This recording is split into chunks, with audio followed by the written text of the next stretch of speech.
بالكده فنقانا. السلام عليكم مدام. وعليكم السلام ورحمة الله وبركاته. أنا منصوري موبي. منصورة كم؟ نجا يا نقا إني كان نبارا إني كان بيسا أباكيتي.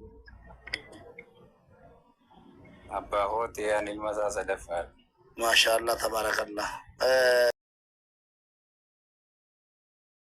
بارك الله فيك أفهم قلت إيه أبا كوت جدا تاو كبا أكاسيت أوفيتا من أمم مدام confidence إيران جراتشون غارين أسرتي كون نسينجر منصورو يوكان أدبو أبا أنكن كي جارتي أنكي تجلا فوريرا carraan kee fuudhee ati kitaabuma qarai.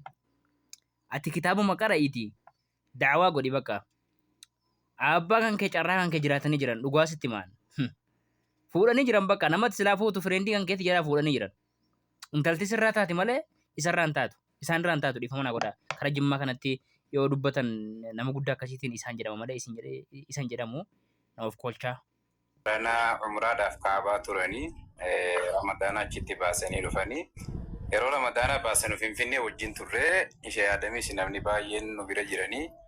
Akka ilmi isaanii kun haasaa jirutti ilmi isaanii Anjala Seen ilaalee hin jira. Nama jabaadha. Nama kolleejjii barataa jiru jaamaa barataa. Barataa jabaadha. Wanti inni illee gadhiisu waan adaba qabu. Garuu dhimma abbaa isaa sana miidiyaarra baasuun isaa kun natti hin tolle. Maaliif wanti kuni bultiin namaa ijoolleen duriyyeen iyyuu bultii yeroo kana miidiyaarratti baasaa hin jirtu. Dhimma nama sheekaa nama guddaa kana miidiyaarratti baasanii ajandaa ta'uun dogongora guddaa jedhee yaada. Gama biraatiin viidiyoon nuti suuraan isaanii gadhiifamuun dogongora. Suuraan isaanii gadhiifamuun egaa dogongora yoo ta'e illee ammas irra deebi'ee dhufee miidiyaa irratti gastii irratti sanuma nama Mubaarakitti dhufee bakka ajandaa bakka duuriyyeetti abbaa kooti jechuun isaa sun natti hin tolle aniini tokkoffaa irratti inni nama miidiyaati miti nama kitaaba qara'u akka carraa ta'e yoo viidiyoon koo kun isa bira dhaqqabee gochee hidhattee abbaa kooti jettee sun natti hin tolle ani dhiifama naa godhi. Dhageessanii isitu jaallatti Namni jaalalli duruma wal qaqqara fuudha.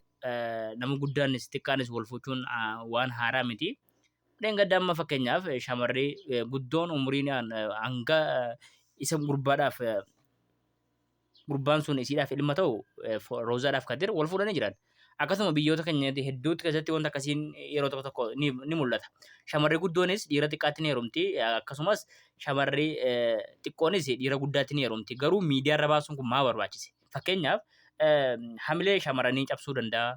Shamarree hedduun biyya arabaa keessa hojjetannee gallee ganaa heerumna jedhu.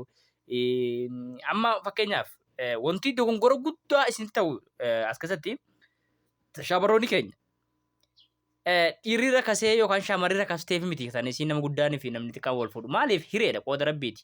Waan rabbiin sila dabarse malee rakasa taatee shamarri rakasa taatee nama guddaatti heerumuu miti. Nama guddaatti heerumuun rakasummaa osoo hin taane hiree qooda rabbii waan jedhamu beekuu qabdan.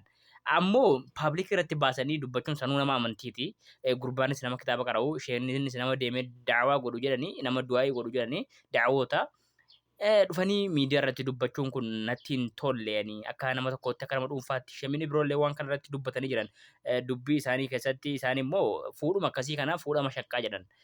Fuudha intaazaban fuudha shamarri takka gisee nama wajjiniin namatti heerumtu wanta akkasirraa barbaaddi. Wanni isin sirraa barbaaddu sana argachuu qabdi. Yoo immoo intalti shamaraa umriin isii waggaa 19 hanga 20 keessa jirtu maanguddoo umrii 82tti yoo heerumtu waan sana akka barbaaddetti argachuun waan itti ulfaatuuf kolfuu jira, taphachuu jira, wajjiniin deddeemuu jira, fiiguu wayii, qoqqorobbisuu wayiitu jira. Kun egaa waan hin argamneef intala kana miidhuutti ilaalamaa jedhan sheekamiin biroo. Dhimma kana egaa sheekamiin biroo akka maletti balaaleffatan akka maletti. Viidiyoo isaanii yoo agartan ta'e baay'ee takka balaaleffatanii jiran. Anillee ni balaaleffadha. An balaaleffadhu garuu fuudhaa fi heeruma isaanii osoo hin taane miidiyaa irratti bahu. Suuraan isaanii miidiyaa irratti gadhiifamuun akka maletti mormee jira. Akka maletti yaadi kun yaada dogongoraati. Tokkoffaa shamara keenya hamileen caba. Lammaffaa ammoo namumti sheekaayyuu intala isaa viidiyoo irra jaartii isaa miidiyaa irra gadhiisuun gaarii miti. Lammaffaan ammoo gurbaan barataan kun gurbaan nama diin kun boru biyya kanaaf dagalee ta'a jennu dhaqee laayivii irra ba'ee namni kun abbaa kooti minaamin isiitu jaallattee heerumtee akkas akkasii irraa qabamtee minaamin hin jedhamu kun.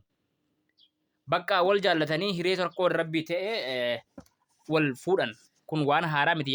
Bakkuma sana dhaqee deebisaa kennuu qabu ture. Namni kun immoo gizeen jala deemee ilaalu duriyyee miti nama amantaati. Kolleejjii barata. Kolleejjii islaamaa barata jechuudha. Jaamaa jira.